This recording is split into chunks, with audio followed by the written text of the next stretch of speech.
Hey guys, it's Skybird here, and today we're going to be taking a look at three brand new Rahi that I designed yesterday, as well as one that I apparently designed back in March and just forgot to upload.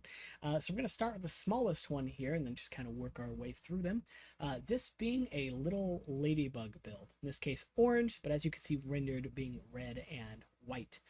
This is a really cute little build. It's only 16 pieces, and I actually designed this because as I was starting to put away pieces from a previous mock, one of those pieces was a white hockey helmet. I thought, man, it'd be really cool if I could throw some tires in there and just kind of roll it along. This is what I ended up designing. It's got some little wheels. In this case, I'm actually using these disc pieces rather than the pulleys that you can see in the render. I prefer the discs in this case because there's a little bit of an interesting kind of interaction going on the inside, and the pulleys are a little bit thicker than this, so it can kind of collide with some stuff. They both roll just fine, they both spin freely, but this just gives you a little more leeway with how you build it. That said, again, 16 pieces. The only real colored pieces on it are the shell and then the bushings between the eyes, which in the render, my official color scheme would be red and white to mimic a red ladybug. Here in the US, we have the 7-spot ladybug, and I just find it kind of curious that there are 7 holes on the top of this. It's just a little coincidence.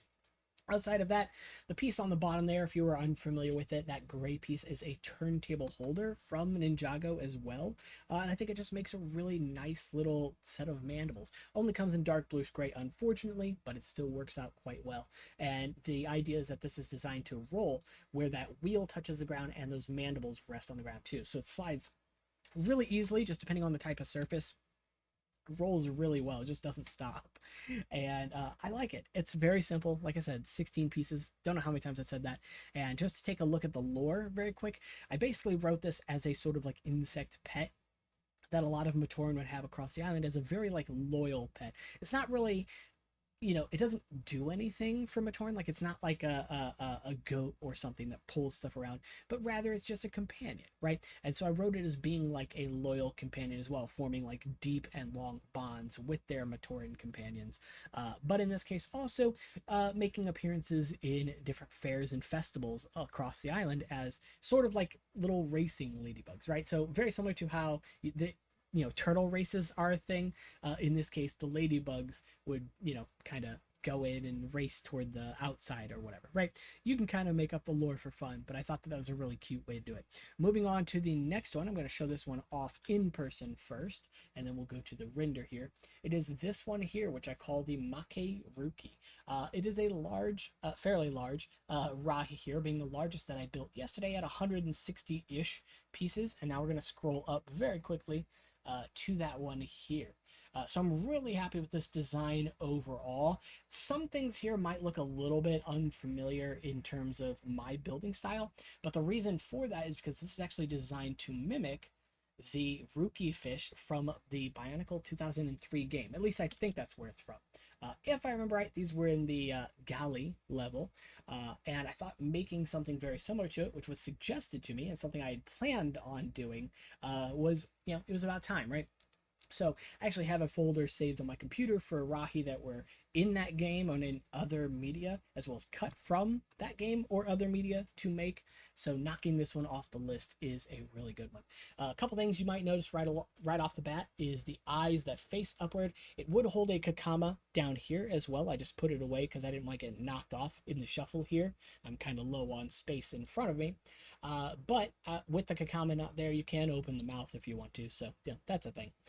And of course, having these large fin pieces here as well. My thought being that since those eyes kind of look up and it has these large fins, that is kind of a deep sea fish, kind of watching above it to see, other fish and schools of fish. And then it just opens its fins, and when it pushes those large fins down, it kind of like torpedoes upward. That's kind of my idea. I think that's a really way to think about it. So I'm going to show this piece here on the back, which might be another unfamiliar one. This is an old steering arm from like, I don't know, the very early 2000s, maybe the late 90s as well. And what's really neat about it is a flexible piece. And so I can actually bend it to kind of do certain things. In this case here, to mimic the little bars that you can see just behind the eyes on the actual Ruki fish. As for the tail here, I chose the Borak torso. The tail is not very defined in this in this picture here, but it does have a similar shape to the Borak torso, so it kind of makes sense. Even has a little bit of that sort of triangular like cutaway at the middle there, which I think is perfect. And of course, the shaping and size is about right as well. Plus, it just makes sense it would use other Borak parts since the identifiable pieces on this are the Borak windscreen, the Borak foot, and at least whatever that tail is outside of the Kakama. Lastly, you can see that the back end of the Rahi outside of the tail fin is mostly gray, so I wanted to go ahead and keep that here. Chose white and dark gray in this case because I really like that color scheme, and of course that trans medium blue or light blue tube paired with those eyes as well, just to bring in a little more of that kind of icy color scheme. So you can read the lore here as well. My thought is that this is a deep ocean fish that's very occasionally found in the shallows, maybe in warmer temperatures or chasing prey. So it occasionally is caught by Matoran.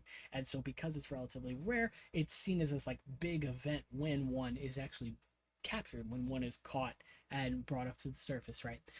So I kind of wrote the lore around that. But now we're going to move on to the next one, which is also a fish, and it is the Noah Ruku.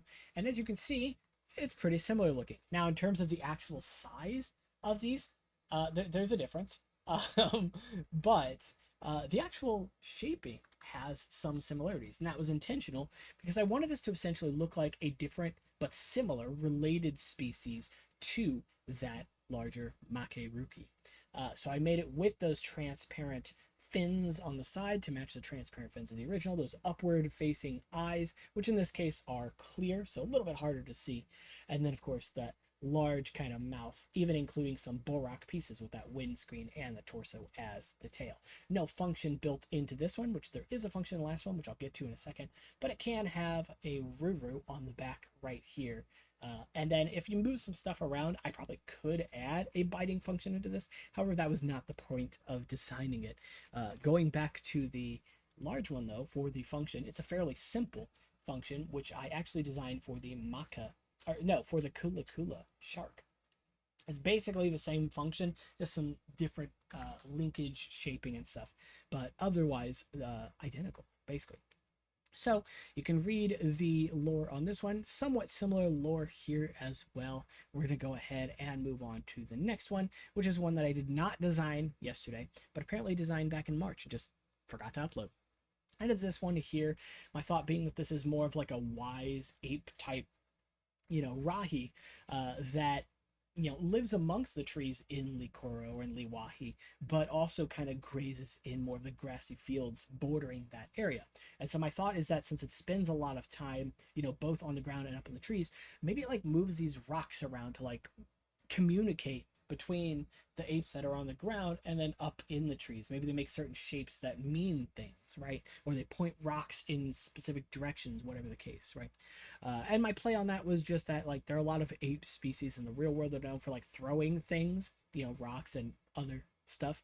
And so this was kind of similar to that, right? Playing around with rocks and fruit and stuff. But in this case, being a wiser ape, communication forms just seem natural. I don't know. That is pretty much it for this one, guys. That is 4 brand new Rahi, 3 of which were designed yesterday, as mentioned. And yeah, if you guys liked this video, make sure to like and subscribe. Go build yourself a little ladybug if you want to. And of course, make sure to watch my other content. Why not? Let me know what you guys want to see in the next one, especially if you have other ideas for Rahi, especially if they're Rahi that have been cut from previous media or seen in previous media. I've built a few, but there's still plenty to go. I'll see y'all in the next one. Take care.